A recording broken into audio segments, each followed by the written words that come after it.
வணக்கம் நண்பர்களே, நான் உங்கள் முருகானந்தம். என்னோட YouTube channel MNP village trader. ரொம்ப நன்றி நண்பர்களே. நீங்கள் இந்த சேனலை கொடுத்துக்கிட்டு வர ஆதரவுக்கு. நீங்கள் கொடுக்குற ஆதரவு தான் நான் அடுத்தடுத்த வீடியோ போடுறதுக்கு உண்டான ஆர்வத்தை எனக்கு கொடுத்துக்கிட்டு இருக்கு நண்பர்களே. ஸோ அனைத்து நண்பர்களுக்கும் என் இனிய பொங்கல் நல்வாழ்த்துக்கள். ஸோ இன்றைக்கி இந்த வீடியோவில் நம்ம என்ன பார்க்க போகிறோம் அப்படின்னாக்கா, நிறைய நண்பர்கள் ட்ரேடிங்க்கு பார்த்தீங்கன்னாக்கா பிகினராக வர நண்பர்கள் எல்லாமே அடிப்படையான சில விஷயங்களை பண்ணியிருக்காங்களா அப்படின்னு தெரியல. ஸோ கண்டிப்பாக ட்ரேடிங்க்கு வரவங்க எல்லாருமே பார்த்தீங்கன்னா கம்பல்சரி இந்த 4 விஷயங்களை கம்ப்ளீட் பண்ணியிருக்கணும். ஸோ அது என்ன விஷயம் அப்படிங்கிறத பற்றியும், இப்போ நிஃப்டி பேங்க் நிஃப்டி ரெண்டுமே பார்த்திங்க அப்படின்னா தொடர்ந்து சரிவில் இருக்குது. இந்த சரிவு எது வரைக்கும் போக போகுது, ஸோ எப்போ தான் திரும்ப மார்க்கெட்டு அப்படிங்கிற நிஃப்டி பேங்க் நிஃப்டியோட லெவல்ஸை பற்றியும் நாம் இன்றைக்கி இந்த வீடியோவில் பார்க்க போகிறோம். ஸோ இந்த வீடியோ கொஞ்சம் லென்த்தியாக இருக்கிறதுக்கான வாய்ப்பு இருக்குது. ஸோ யாரும் ஸ்கிப் பண்ணாமல் பாருங்கள், அப்போ தான் இந்த வீடியோ உங்களுக்கு புரியும். ஸோ அதுக்கு முன்னாடி நண்பர்களே, நம்மளோட சேனலை புதுசாக பார்க்குற நண்பர்களாக இருந்தால் நம்மளோட சேனலை சப்ஸ்கிரைப் பண்ணிவிட்டு பாருங்கள். நாம் கொடுக்குற தகவல் உங்களுக்கு ரியலாகவே பயனுள்ளதாக இருக்கிற பட்சத்தில் நம்மளோட சேனலை உங்கள் நண்பர்களுக்கு ஷேர் பண்ணுங்கள், லைக் பண்ணுங்கள். உங்களுடைய கமெண்ட்ஸ்களை பார்த்தீங்கன்னாக்கா நம்மளோட கமெண்ட் பாக்ஸில் தெரிவிங்க நண்பர்களே. ஸோ பிகினராக வரவங்க எல்லாருமே ட்ரேடிங்க்கு பார்த்தீங்கன்னாக்கா மெயினான விஷயம் பார்த்தீங்கன்னா ஒரு பேசிவாக ஒரு இன்கம் வேணும் அப்படிங்கிறது. ஃபர்ஸ்ட் ஆஃப் ஆல் பார்த்தீங்கன்னாக்கா ஆக்டிவ் இன்கம்னா என்ன, பேசிவ் இன்கம்னா என்னன்றதை முதல்ல புரிஞ்சுக்கோங்க. ஆக்டிவ் இன்கம் அப்படிங்கிறது என்ன அப்படின்னாக்கா, நாம் ஒர்க் பண்ணிக்கிட்டே இருப்போம். ஒர்க் பண்ணுறதுலேருந்து வர்றது தான் பார்த்தீங்கன்னா ஆக்டிவ் இன்கம். பேசிவ் இன்கம்ன்றது என்ன அப்படின்னாக்கா, நாம் ஒரு விஷயத்தை பண்ணியிருப்போம். ஸோ அந்த விஷயம் நமக்கு தொடர்ந்து ஒரு ப்ராஃபிட்டை கொடுத்துக்கிட்டே இருக்கிறது பார்த்தீங்கன்னா ஒரு டைம் தான் நம்ம ஒர்க் பண்ணியிருப்போம். ஆனால் அதிலேருந்து நமக்கு தொடர்ந்து ஒரு கன்சிஸ்டன்சியான ரிட்டர்ன்ஸ் நமக்கு வந்துக்கிட்டே இருக்கும். அதுக்கு மீனிங் என்ன அப்படின்னா, நம்மளுடைய பணம் நமக்காக வேலை பார்க்குறது பேசிவ் இன்கம். ஆக்டிவ் இன்கம் அப்படிங்கிறது பார்த்தீங்கன்னா நாம் வேலை பார்த்து நமக்கு பணம் வர்றது பார்த்தீங்கன்னா active income. So active income அப்படிங்கிறது கன்சிஸ்டன்சியாக ரெகுலராக வந்துக்கிட்டே இருக்கும். ஸோ நம்ம வேலை பார்க்குற வரைக்கும். பேசிவ் இன்கம் அப்படிங்கிறது என்ன அப்படின்னா, நாம் அதுக்காக வேலை பார்க்க மாட்டோம். ஸோ ஒரு விஷயத்தை செட் பண்ணிவிட்டு நம்ம மணியை அதில் இன்வெஸ்ட் பண்ணி விட்டுட்டோம் அப்படின்னா அது தொடர்ந்து நமக்கு ஒரு ரிட்டர்ன்ஸை கொடுத்துக்கிட்டே இருக்கும். அது பேசிவ் இன்கம். ஸோ எல்லா நண்பர்களும் இன்றைக்கி என்ன பண்ணுறாங்க அப்படின்னா பார்ட் டைமாக நம்ம மார்க்கெட்டை பண்ணுவோம் அப்படிங்கிறதுக்காக வந்துக்கிட்டு இருக்காங்க. ஸோ வர்றதுக்கு முன்னாடி அடிப்படையான ஒரு 4 விஷயங்களை நீங்கள் கண்டிப்பாக கம்ப்ளீட் பண்ணியிருக்கணும். அதை கம்ப்ளீட் பண்ணிட்டதுக்கு அப்புறமேட்டுக்கு நீங்கள் ஸ்டாக் மார்க்கெட்டுக்கு வந்தீங்க அப்படின்னாக்கா உங்களுடைய இந்த பயணம், பங்குச்சந்தை பயணம் அப்படிங்கிறது ரொம்ப நல்லாவே இருக்கும் நண்பர்களே. அது என்ன அப்படின்னா, கண்டிப்பாக ஒவ்வொரு நபருக்கும் பார்த்தீங்க அப்படின்னா அவங்களுக்கு பார்த்தீங்கன்னா அவங்களுக்கும் அவங்க ஃபேமிலிக்கும் பார்த்தீங்கன்னா அந்த ஹெல்த் இன்சூரன்ஸ் அப்படிங்கிற ஒரு விஷயத்தை கம்பல்சரி நீங்கள் பண்ணியிருக்கணும். ஸோ அதுதான் உங்களுடைய ஃபஸ்ட்டு நீடே பார்த்தீங்க அப்படின்னா ஹெல்த் இன்சூரன்ஸ். அதாவது மெடிக்கல் எமர்ஜென்சிக்காக ஒரு பெரிய செலவு வரும்போது நம்ம என்ன பண்ணுறதுன்னு தெரியாமல் நம்மக்கிட்ட இருக்கிற சேவிங்ஸையோ இல்லை கோல்ட்ஸையோ இந்த மாதிரியான விஷயங்களை நம்ம கொலாஸ் பண்ண வேண்டிய சுச்சுவேஷன்ஸ் வரும். அதுக்காக பார்த்தீங்க அப்படின்னா கண்டிப்பாக ஒவ்வொரு குடும்பத்துக்கும் பார்த்தீங்க அப்படின்னா ஃபேமிலி மேரேஜ் ஆனவங்களாக இருந்தால் கண்டிப்பாக உங்களுக்கு பார்த்தீங்க அப்படின்னாக்கா ஹெல்த் இன்சூரன்ஸ் அப்படிங்கிற ஒரு விஷயம் கண்டிப்பாக முக்கியம். அதை கண்டிப்பாக உங்களுடைய கேப்பபிளுக்கு தகுந்த மாதிரி நீங்கள் கண்டிப்பாக அதை எடுத்துக்கணும். இதுதான் நம்பர் 1. நம்பர் 2 அப்படிங்கிறது என்ன அப்படின்னா, கண்டிப்பாக உங்களுக்கு ஒரு லைஃப் கவர், லைஃப் இன்சூரன்ஸ் அப்படிங்கிற ஒரு விஷயம் இருக்கணும். எல்லா நண்பர்களும் தவறாக என்ன புரிஞ்சுக்கிறாங்க அப்படின்னா, லைஃப் இன்சூரன்ஸ் அப்படிங்கிறது எல்ஐசியில் போய் நம்ம இன்சூரன்ஸ் போடுறது தான். அதாவது இந்த மணி பேக் பாலிசி, இந்த என்வரான்மெண்ட் பாலிசி, இந்த மாதிரி நம்ம ஒரு பணத்தை கட்டிக்கிட்டே வரும் 15 to 20 வருஷம். அதுக்கப்புறமேட்டு அதுலேருந்து ஒரு சம் ரிட்டர்ன்ஸ் வரும். ஸோ அதில் கவர் ஆகிற நம்மளுடைய கவரேஜ் பார்த்திங்கன்னா ரொம்ப சொற்பமாக தான் இருக்கும். ஒரு உதாரணத்துக்கு ஒரு 5 லட்ச ரூபாய்க்கு ஒரு பாலிசி எடுத்திங்கன்னா கூட வருஷத்துக்கு ஒரு 20,000 25,000 30,000 நீங்கள் அதில் பணம் கட்டுற மாதிரி ஆகும்.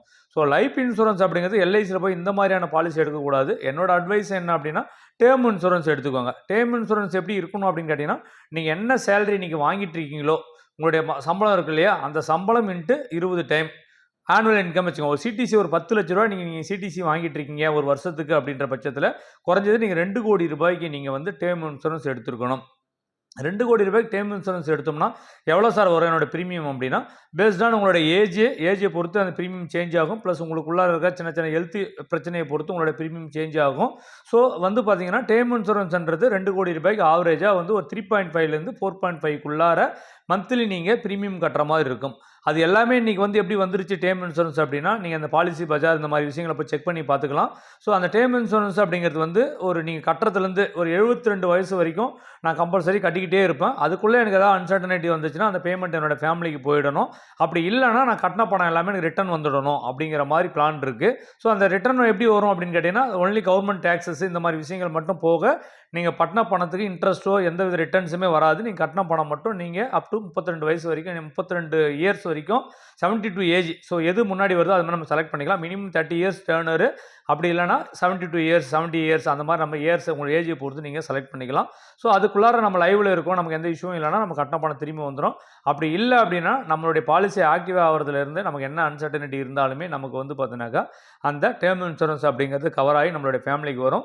இது வந்து கண்டிப்பாக முழுக்க முழுக்க உங்களுடைய ஃபேமிலி செக்யூர்டாக வச்சுக்கிறதுக்கு இது பயன்பெறும் நண்பர்களே. மூணாவதாக ஒரு விஷயம் அப்படின்னா, கண்டிப்பாக நம்ம ஃபேமிலிக்கு யூஸ் ஆகிற மாதிரி எமர்ஜென்சி ஃபண்டு அப்படிங்கிறது வந்து கண்டிப்பாக நம்மகிட்ட இருக்கணும். அது நீங்கள் அக்கௌண்ட்டில் வந்து நீங்கள் ஒரு எஃப்டியில் வச்சுட்டு இருந்தாலும் சரி, அப்படி இல்லைனா வந்து நீங்கள் லைவ் மணியாக வச்சுட்டு இருந்தாலும் சரி, கண்டிப்பாக வந்து பார்த்தீங்க அப்படின்னாக்கா எமர்ஜென்சி ஃபண்டு அப்படிங்கிறது ஒன்று நம்மகிட்ட லிக்விடாகவே நம்ம வச்சுக்கிட்டு இருக்கணும்.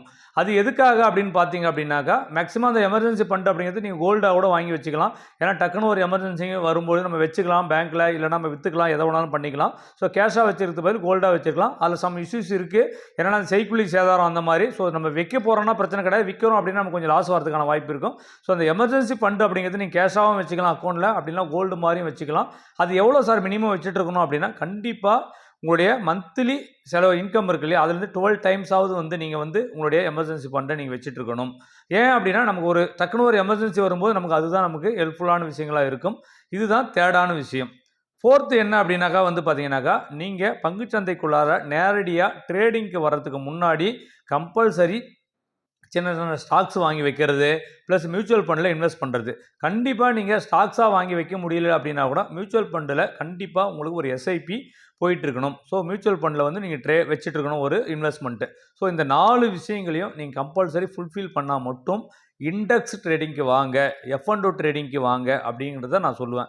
என்னென்ன அந்த 4 விஷயம் அப்படின்னா பார்த்தீங்க அப்படின்னா, கம்பல்சரி உங்களுக்கு வந்து பார்த்தீங்கன்னா ஹெல்த் இன்சூரன்ஸ் இருக்கணும், 2வது life cover insurance term insurance இருக்கணும், 3வது எமர்ஜென்சி ஃபண்டு அப்படிங்கிறது கேஷாவோ இல்லை கோல்டாவோ உங்கள் கையில் இருக்கணும். 4த்து வந்து பார்த்தீங்க அப்படின்னா கண்டிப்பாக உங்களுக்கு ஒரு மியூச்சுவல் ஃபண்டு, அதுவும் குறிப்பாக எஸ்ஐபி அப்படிங்கிற ஒரு விஷயம் லாங் டேர்மில் ரன் ஆகிட்டு இருக்கணும். இந்த 4 விஷயங்களை யாரெல்லாம் ஃபுல்ஃபில் பண்ணியிருக்கீங்களோ அவங்க கண்டிப்பாக ட்ரேடிங்குள்ளார வரலாம். அதுவுமே குறிப்பாக இந்த F&O ட்ரேடிங்குள்ளார வரலாம். உங்களால் அப்படி வரும்போது என்ன ஆகும் அப்படின்னா, உங்களால் ஒரு கன்சிஸ்டன்ஸான ரிட்டர்ன்ஸ் எடுக்க முடியும், ஒரு கம்ஃபர்டபுள் ஜோனில் இருக்க முடியும். கண்டிப்பாக கடனை வச்சுக்காதீங்க, கடனை வாங்கி பங்குச்சந்தைக்குள்ளார பணத்தை கொண்டு வராதிங்க. அது வந்தது அப்படின்னா உங்களுக்கு வந்து 2 கஷ்டம் வந்துடும். ஒன்று, வாங்கின பணத்துக்கு வட்டி கட்டணும், ப்ளஸ் இங்கே லாஸ் வரும்போது பணத்தை வந்து போடுறதுக்கு பணம் இல்லாமல் உங்களால் ட்ரேட் பண்ண முடியாத சூழ்நிலை ஏற்படும். முடிஞ்ச வரைக்கும் உங்கள்கிட்ட இருக்கிற எக்ஸஸ் மணி ஃப்ளோவை நான் எஃப்டியில் வச்சுட்டு இருக்கிறதுக்கு பதிலாக, கேஷாக வச்சுட்டு இருக்கிறதுக்கு பதிலாக, நான் யாரையாவது நம்பி பணம் கொடுக்கறதுக்கு பதிலாக நான் வந்து பங்குச்சந்தையில் ட்ரேடிங்கில் வச்சுட்ருக்கேன். ஸோ ட்ரேடிங்கில் வச்சுட்டு இருக்கிற எல்லா மணியுமே வந்து ஆல்மோஸ்ட் வந்து லிக்விட் கேஷ் மாதிரி தான் நம்ம வச்சுட்ருப்போம். ஸோ இன்றைக்கி நம்ம பே அவுட் போட்டோம்னா நம்ம இமீடியட்டாக இன்றைக்கே வந்து நம்ம அக்கௌண்ட்டில் வந்து கிரெடிட் ஆகிடும். 3:30 மணிக்குள்ளார மார்க்கெட் க்ளோஸ் ஆகிறதுக்கு முன்னாடி நீங்கள் பே அவுட் போட்டிங்க அப்படின்னா அன்றைக்கி எண்ட் ஆஃப் தி டே 7 மணி 8 மணிக்கு உங்கள் அக்கௌண்ட்டில் கிரெடிட்டில் இருக்கும் பணம். ஸோ இதை விட ஒரு லிக்விடான ஒரு விஷயம் இருக்கவே இருக்காது நண்பர்களே. ஸோ இந்த 4 விஷயங்களை பிகினராக வர எல்லா நண்பர்களுக்கும் நான் சொல்லணும்னு தோண விஷயம். ஸோ கண்டிப்பாக இது எல்லாருமே ஃபில்ஃபில் பண்ணிவிட்டு நம்மளுடைய ஆப்ஷன் ட்ரேடிங்குள்ளார வாங்க. ஆப்ஷன் ட்ரேடிங்குள்ளார வரவங்க குறிப்பாக வந்து பார்த்தீங்கன்னா ஆப்ஷன் பையிங் யாருமே பண்ணாதீங்க, ஆப்ஷன் செல்லிங் மட்டும் பண்ணுங்கள். அந்த ஆப்ஷன் செல்லிங் பண்ணுறதுக்கான ஸ்ட்ராட்டஜிஸ்க்கான விஷயங்கள் எல்லாமே நம்மளுடைய டிஸ்கிரிப்ஷனில் இருக்குது. வேணும்னு நினைக்கிற நண்பர்கள் அதுக்குள்ளார போயிட்டு செக் பண்ணிக்கோங்க, நம்ம என்னென்ன விஷயங்களை பண்ணிக்கிட்டு இருக்கோம் அப்படின்னு சொல்லிட்டு நண்பர்களே. வாங்க இப்போ தொடர்ந்து வந்து பார்த்தீங்கன்னா நிஃப்டியும் பேங்க் நிஃப்டியும் தொடர்ந்து சரிஞ்சிக்கிட்டே இருக்குது. ஸோ இந்த சரிவு எது வரைக்கும் போகும், ஏன் போயிட்டுருக்கு, என்ன நடக்க போகுது மார்க்கெட்டில் அப்படிங்கிற விஷயத்த தெளிவாக பார்க்கலாம் வாங்க நண்பர்களே. நம்ம பார்த்துட்டு இருக்கிற சார்ட் வந்து பார்த்திங்க அப்படின்னா நிஃப்டியோட சார்ட்டு டெய்லி டைம் ஃப்ரேமில் தான் நம்ம வச்சுட்ருக்கிறோம். ஸோ இப்போ என்ன நடந்துகிட்ருக்கு அப்படின்னு பாருங்கள். லைஃப் டைம் ஐயான 26,277 மார்க்கெட் வந்து பார்த்திங்கன்னா தொடர்ந்து சரிஞ்சுக்கிட்டு தான் இருக்குது நண்பர்களே. அந்த ஐ வச்ச நாள் என்றைக்கு அப்படின்னு பார்த்தீங்க அப்படின்னாக்கா செப்டம்பர் மாதம் 26ஆம் தேதி தான் நமக்கு வந்து அந்த ஐயை மார்க் பண்ணிச்சு. நிஃப்டி வந்து பார்த்தீங்கன்னாக்கா 26,277 அப்படின்னு சொல்லிட்டு இன்றைக்கி ஆல்மோஸ்ட் க்ளோஸ் ஆகிருக்கிறது வந்து பார்த்திங்க அப்படின்னா நிஃப்டி வந்து 23,176, கிட்டத்தட்ட 3000 பாயிண்ட் வந்து மார்க்கெட் தொடர்ந்து கீழே விழுந்திருக்கு. ஓகேங்களா? அந்த இந்த இப்போ வந்திருக்கிற லெவல் பாருங்கள், 23,176 அப்படிங்கிற லெவலை வந்து ஆல்மோஸ்ட் வந்து பார்த்தீங்கன்னாக்கா நவம்பர் மாதம் 21ஆம் தேதியே மார்க் ஆச்சு. ஸோ அங்கேருந்து ஒரு மார்க்கெட்டில் வந்து என்ன ஆச்சு அப்படின்னு கேட்டால் ஒரு ஐ பவுன்ஸ் போச்சு. இந்த ஐ பவுன்ஸ் அப்படிங்கிறது எது வரைக்கும் போச்சு, எப்பயுமே வந்து பார்த்தீங்கன்னாக்கா பங்குச்சந்தை அப்படிங்கிறது தொடர்ந்து மார்க்கெட் வந்து பார்த்தீங்கன்னா மேலே போயிட்டே இருக்காது. கண்டிப்பாக ஒரு அப்ஸ் அண்ட் டவுன்ஸ் வந்து தான் மார்க்கெட்டில் போகும் நண்பர்களே. அந்த மாதிரி வந்து பாருங்கள், இந்த ஸ்விங்கு வந்து பார்த்தீங்கன்னா ரொம்ப தூரம் கீழே வந்ததுனால அந்த ஸ்விங்கு வந்து பாருங்கள் ஒரு லெவல் வரைக்கும் கீழே போயிட்டு மறுபடியும் வந்து பாருங்கள் நமக்கு டவுன் வர ஆரம்பிச்சிடுச்சு. இந்த டவுன் வந்து எது வரைக்கும் வரும் அப்படின்னு பார்த்தீங்க அப்படின்னாக்கா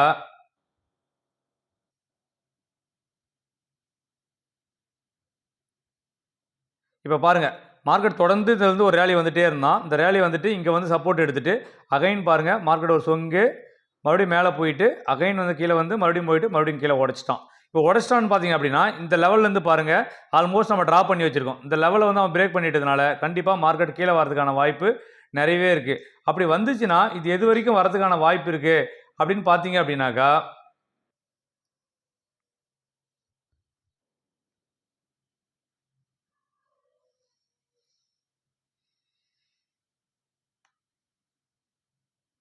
21,257 வரைக்கும் வந்து மார்க்கெட் வரலாம். இப்போதைக்கு வந்து பார்த்தீங்கன்னா இந்த ட்ரெண்ட் இப்படியே டவுன் ஆகிட்டே போயிட்டுருக்கு நிஃப்டியில் அப்படின்னா இப்போ இந்த லெவல் அப்படிங்கிறது குருசியல் லெவலு. அந்த லெவலை பிரேக் பண்ணி தான் கீழே க்ளோஸ் வச்சுருக்கு.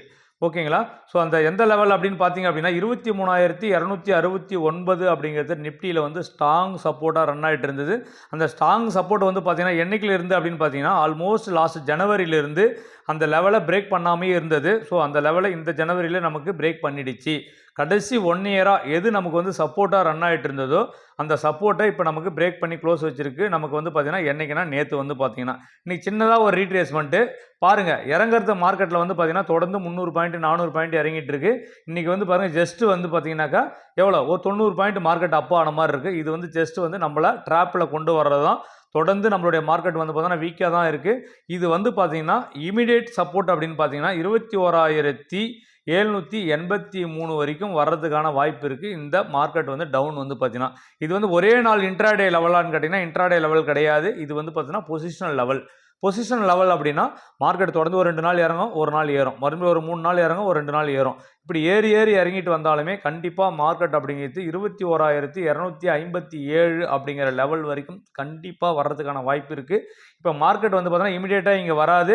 இப்போ இங்கேருந்து ஒரு பவுன்ஸ் பேக் கொடுக்கும். இந்த பவுன்ஸ் பேக் கொடுக்கறதுக்கான ரீசன் வந்து என்ன அப்படின்னு பார்த்தீங்கன்னா இப்போ பிப்ரவரி மாதம் 1ஆம் தேதி நமக்கு பட்ஜெட் இருக்குது. இந்த பட்ஜெட்டில் இவங்க சென்ட்ரல் கவர்மெண்ட்டில் என்ன சொல்ல போகிறாங்க அப்படிங்கிற விஷயத்தை பொறுத்து தான். ஸோ என்னென்னா ஒரு பாசிட்டிவான விஷயங்களை மார்க்கெட்டுக்கு கொடுத்தாங்க அப்படின்னா மார்க்கெட் ஒரு ரேலி போகும். ரேலி போனாலுமே மறுபடியும் 26,000 பிரேக் பண்ணுமா அப்படின்னா ஒரு கேள்விக்குறி தான். ஸோ அவ்வளோ தூரம் போகாது. இப்போ ஷார்ட் டைமாக வந்து பார்த்தீங்க அப்படின்னா மார்க்கெட் இங்கிருந்து ஒரு ரேலி வந்தாலும் கூட அப் டு பட்ஜெட் வரைக்கும் வரும். பட்ஜெட்டில் நமக்கு ஏதாவது நெகட்டிவான நியூஸ் கொடுக்குறாங்க அப்படிங்கிற பட்சத்தில் போன பட்ஜெட்டுக்கு முன்னாடி பட்ஜெட்டில் வச்சு அடித்தாங்க பார்த்தீங்களா? ஸோ அந்த மாதிரி அன்றைக்கி ஒரே நாளில் 26,000 போனால் கூட என்ன ஒரே நாளில் 500 to 1000 பாயிண்ட்டை கூட ஒரே நாளில் நிஃப்டி அடிக்கிறதுக்கான வாய்ப்பு இருக்குது. ஸோ கண்டிப்பாக market full and full bearish கண்டிஷனில் தான் இருக்குது.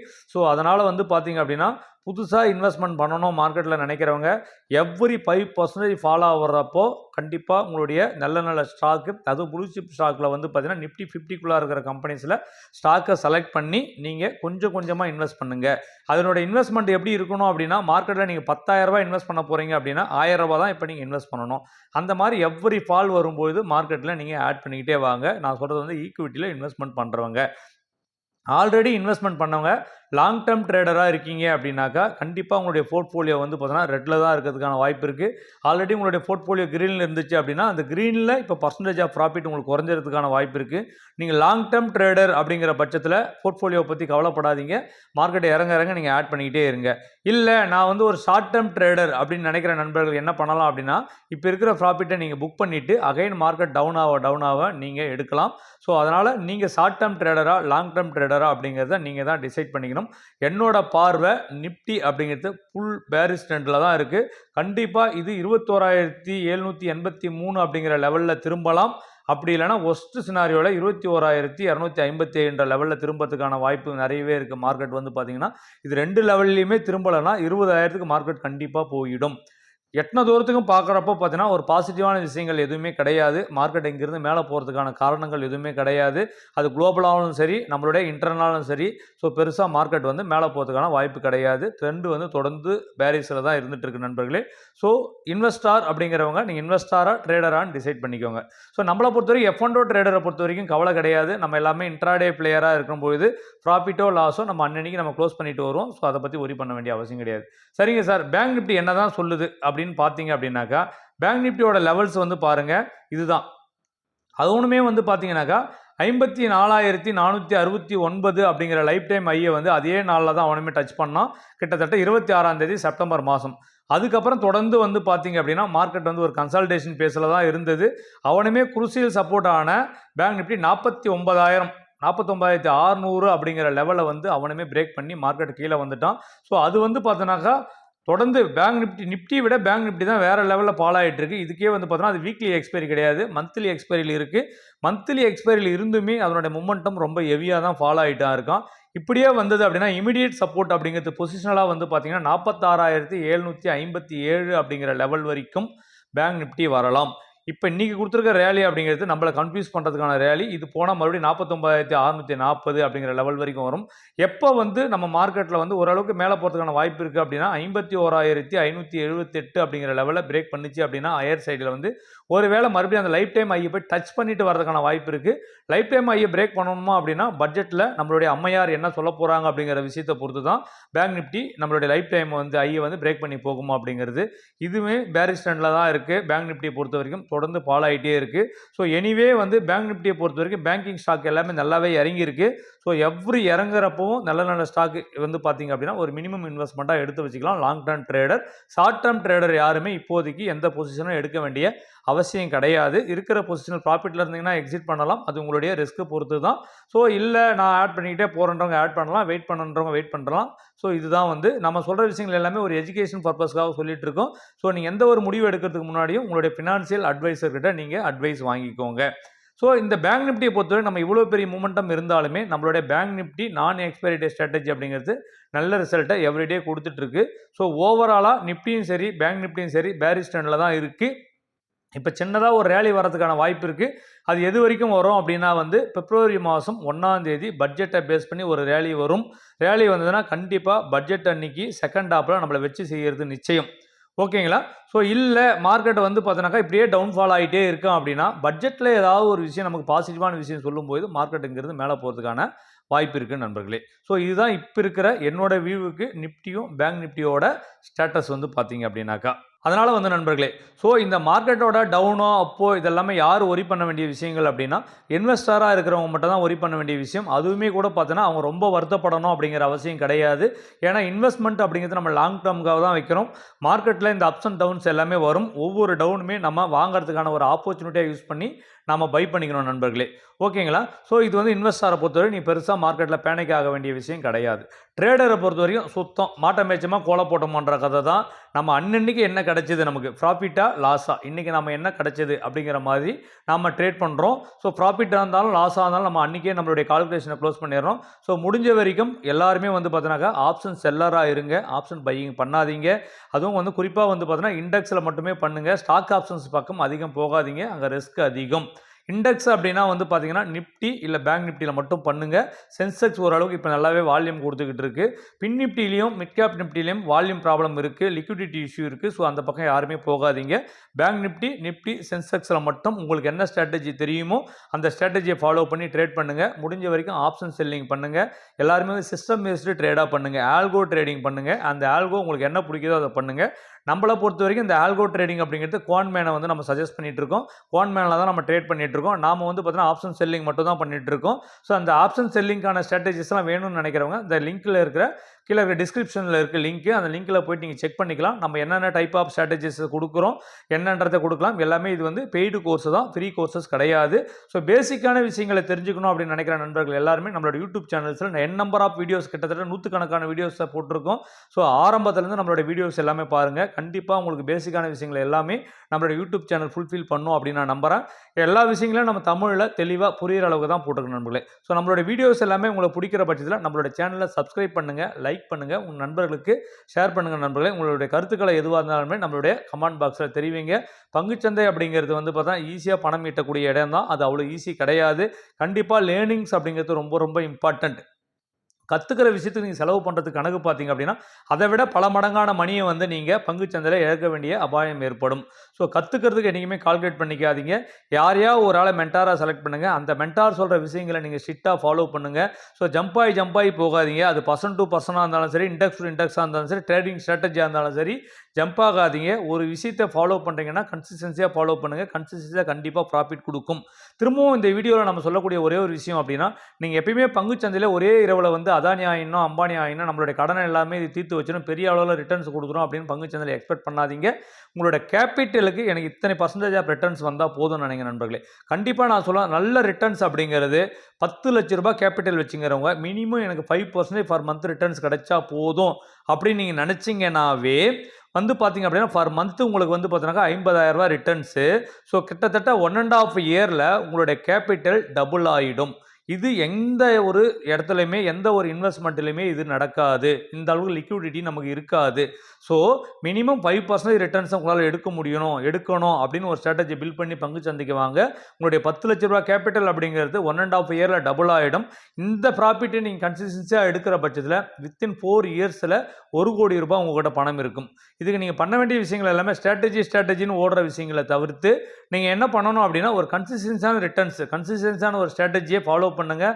யாரையாவது ஒரு மென்டாரை செலக்ட் பண்ணிவிட்டு அவங்கள ஃபாலோ பண்ணிவிட்டு ரெகுலராக எவ்ரி மந்த் 5% எடுக்கணும்னு சொல்லிட்டு நீங்கள் டார்கெட் வச்சுட்டு வாங்க. அந்த டார்கெட்டை எவ்ரி மந்த் நீங்கள் அச்சீவ் பண்ணுங்கள். கண்டிப்பாக அந்த 1 கோடி ரூபாய் அச்சீவ்மெண்ட் அப்படிங்கிறது ரியலி பாசிபிள். இது சாதாரண விஷயம் கிடையாது. இதுக்கு டிசிப்ளின் ரொம்ப ரொம்ப ரொம்ப ரொம்ப இம்பார்ட்டண்ட்டான விஷயம் நண்பர்களே. ஸோ இந்த தகவல் உங்களுக்கு ரொம்ப பயனுள்ளதாக இருந்திருக்கும்னு நினைக்கிறேன். அப்படி பயனுள்ளதாக இருக்கிற பட்சத்தில் நம்மளோட சேனலை சப்ஸ்கிரைப் பண்ணுங்கள், லைக் பண்ணுங்கள், உங்கள் நண்பர்களை ஷேர் பண்ணுங்கள் நண்பர்களே. இது வரைக்கும் நம்மளோட எம்என்பி வில்லேஜ் ட்ரேடர் அப்படிங்கிற மொபைல் ஆப்பை டவுன்லோட் பண்ணாத நண்பர்கள் டிஸ்கிரிப்ஷனில் இருக்குது, டவுன்லோட் பண்ணிக்கோங்க. நம்ம மார்க்கெட் பற்றின நிறைய விஷயங்களை நிறைய சார்ட் ஷேரிங்கை பார்த்தீங்கன்னாக்கா நம்ம அதில் கொடுத்துட்ருக்கோம். கண்டிப்பாக அந்த ஆப் உங்களுக்கு பயனுள்ள தகவலை கொடுக்கும்னு நினைக்கிறேன் நண்பர்களே. ரொம்ப நன்றி நண்பர்களே. வாழ்க தமிழ், வளர்க என் தமிழ் மக்கள்.